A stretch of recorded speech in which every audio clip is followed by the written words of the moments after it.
Hello friends, welcome to Mithuntips. இன்றைக்கி நம்ம ஒரு சூப்பரான சைட் டிஷ் ரெசிபி தாங்க பார்க்க போகிறோம். இது ஒயிட் ரைஸ்க்காக இருந்தாலும் சரி அல்லது சப்பாத்தி இந்த மாதிரி எதுக்காக இருந்தாலும் சூப்பரான ஒரு சைட் டிஷ்னே சொல்லலாம்.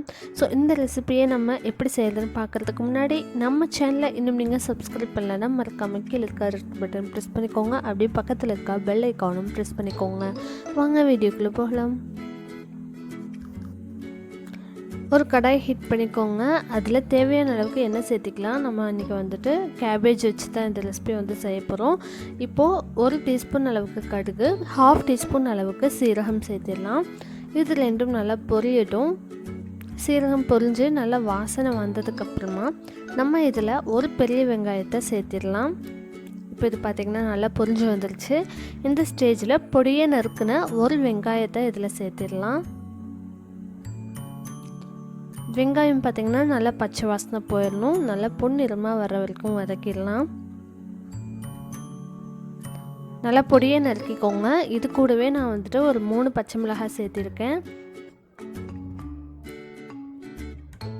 இப்போது வெங்காயமும் பச்சை மிளகாயும் நல்லா வந்துட்டு வதங்கணும். கலர் சேஞ்ச் ஆகிற வரைக்கும் வதக்கி விட்டுக்கலாம். நம்ம இந்த ரெசிப்பியில் பார்த்திங்கன்னா காரத்துக்கு மிளகாய் தூளும் சேர்த்துக்க போகிறோம். ஸோ வந்துட்டு ஃப்ளேவருக்காகவும் லைட்டான பச்சை மிளகாய் இந்த டேஸ்ட் காரத்துக்காகவும் தான் நம்ம மிளகாய் ஆட் பண்ணியிருக்கோம். இப்போ பார்த்திங்கன்னா பச்சை மிளகாயும் வெங்காயமும் நல்லா வந்துட்டு வதங்கிருச்சு. இந்த ஸ்டேஜில் நம்ம வந்துட்டு 1 டேபிள் ஸ்பூன் அளவுக்கு இஞ்சி பூண்டு பேஸ்ட் வந்துட்டு ஆட் பண்ணிக்கலாம். இஞ்சி பூண்டு ஆட் பண்ண உடனேவே பார்த்திங்கன்னா நல்ல ஒரு வாசனை கிடைக்கும். அந்த சீரகம், வெங்காயம், பச்சை மிளகாய், இஞ்சி பூண்டு எல்லாம் சேரும்போது பார்த்திங்கன்னா ஒரு நல்ல ஃப்ளேவர் கிடைக்கும்.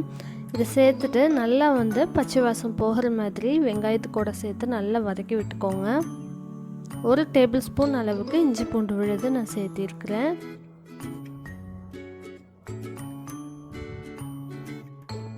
மீடியம் ஃப்ளேமில் வச்சு குக் பண்ணிக்கோங்க. அப்போ தான் பார்த்திங்கன்னா இஞ்சி பூண்டு அடிப்பிடிச்சிடாமையும் இருக்கும்.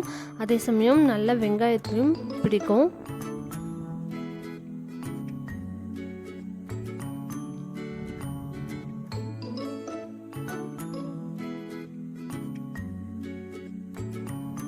இந்த அளவுக்கு நல்லா இஞ்சி பூண்டு வந்துட்டு வதக்கிடுங்க.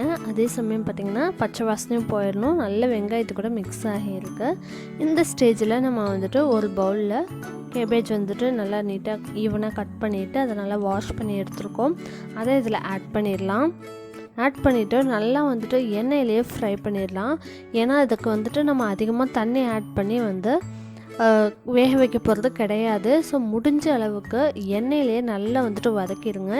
எண்ணெயில் வதங்கினாலே உங்களுக்கு வந்துட்டு லைட்டாக கலர் சேஞ்ச் ஆகிரும். அது வரைக்கும் நல்லா வதக்கி விட்டுக்கோங்க. அப்போ தான் குயிக்காக வந்துட்டு வேகும்.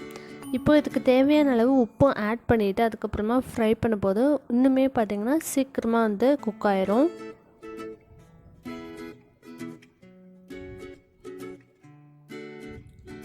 ஸோ இந்த அளவுக்கு பார்த்திங்கன்னா நல்லா ஃப்ரை பண்ணியாச்சு. அதுக்கப்புறமா மூடி போட்டு ஒரு 5 மினிட்ஸ் மீடியம் ஃப்ளேமில் வச்சு குக் பண்ணுங்கள். லோ டு மீடியம் ஃப்ளேமில் வச்சு குக் பண்ணுங்கள். அப்போ தான் அடிப்பிடிக்காமையும் இருக்கும். ஸோ இப்போ பார்த்திங்கன்னா எந்த அளவுக்கு வெந்திருக்குன்ட்டு பார்க்கலாம். இப்போ பார்த்திங்கன்னா நல்லா கலர் சேஞ்ச் ஆகிடுச்சு. நல்லா வேகவும் செஞ்சுருக்கு.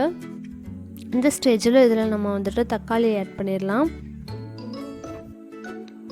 ஒரு வெங்காயம் எடுத்துடணும். இப்போ வந்துட்டு அதுக்கு 2 சின்ன தக்காளி ஆட் பண்ணிக்கலாம். பொடியை நறுக்கி ஆட் பண்ணிக்கோங்க. அப்போ தான் வந்துட்டு ஈஸியாக மசியறதுக்கு ஹெல்ப்ஃபுல்லாக இருக்கும். இப்போ தக்காளி கூட ஒரு 1/4 டீஸ்பூன் அளவுக்கு மஞ்சள் தூள் சேர்த்திக்கலாம். அது கூடவே மிளகாய் தூள் வந்துட்டு நீங்கள் காரத்துக்கு தகுந்த மாதிரி சேர்த்திக்கோங்க. நான் 1 டீஸ்பூன் அளவுக்கு சேர்த்திருக்கிறேன். இப்போது நம்ம வந்துட்டு மிளகாயும் ஆட் பண்ணியிருக்கோம். ஸோ நீங்கள் காரம் பார்த்து சேர்த்திக்கோங்க. இப்போ இது எல்லாத்தையும் நல்லா மிக்ஸ் பண்ணி விட்டுறலாம்.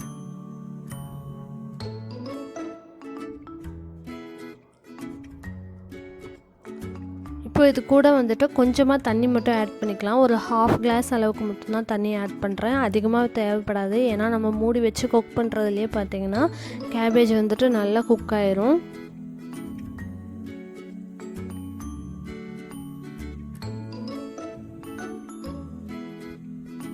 ஸோ இதை வந்துட்டு மூடி போட்டு ஒரு 5 மினிட்ஸ் வந்துட்டு குக் பண்ணிடலாம். இதையும் பார்த்திங்கன்னா மீடியம் ஃப்ளேமில் வச்சுக்கோங்க. அப்போ தான் வந்துட்டு சீக்கிரமாக தண்ணி வற்றி போகாமையும் இருக்கும். அதே சமயம் நல்லா சாஃப்டாகவும் குக் ஆகும். இப்போ பார்த்திங்கன்னா நல்லா குக் ஆயிடுச்சு. இது கூட ஃபைனலாக நம்ம வந்துட்டு 1 டீஸ்பூன் அளவுக்கு மல்லித்தூள் ஆட் பண்ணிக்கலாம். நம்ம ஃபைனலாக மல்லித்தூள் ஆட் பண்ணுறதுனால இதோட ஃப்ளேவர் பார்த்திங்கன்னா ரொம்பவே நல்லாயிருக்கும். ஒரு தடவை நல்லா மிக்ஸ் பண்ணிவிட்டு மூடி வச்சுருங்க. ஒரு 2 மினிட்ஸ் மட்டும் நல்லா இது குக் ஆகட்டும். அந்த மசாலா எல்லாமே பார்த்திங்கன்னா அந்த கேபேஜ், வெங்காயம், தக்காளி இதில் எல்லாமே நல்லா பிடிக்கணும். இப்போ பார்த்திங்கன்னா ஒரு 2 மினிட்ஸ் கழித்து அதையும் பார்த்திங்கன்னா லோ ஃப்ளேமில் வச்சுருங்க. அந்த 2 மினிட்ஸ் மட்டும் வச்சு எடுக்கும்போது இப்போ பார்த்திங்கன்னா நல்ல ஒரு வாசனையும் கிடைக்கும், நல்ல ஒரு சுவையும் கிடைக்கும். டேஸ்ட் பண்ணி பார்த்தோன்னா ஸோ பார்த்திங்கன்னா இந்த அளவுக்கு குக் ஆகியிருக்கு. நல்லா வந்துட்டு வெங்காயம், தக்காளி எல்லாம் மசிஞ்சிருக்கு. மசாலா எல்லாமே பார்த்திங்கன்னா நல்லா மிக்ஸ் ஆகியிருக்கு. ரொம்பவே டேஸ்டியான இந்த ரெசிபியை நீங்களும் கண்டிப்பாக ட்ரை பண்ணி பாருங்கள். வெள்ளை சாதத்துக்கு பார்த்திங்கன்னா இன்ஸ்டண்ட்டாக செய்யணும் அப்படிங்கும்போது ஒரு சூப்பரான ரெசிபின்னே சொல்லலாம். ஸோ இந்த ரெசிபியை நீங்களும் ட்ரை பண்ணி பார்த்துட்டு எப்படி வந்துச்சுன்னு சொல்லி கீழே கமெண்ட் பண்ணுங்கள். தேங்க்ஸ் ஃபார் வாட்சிங்.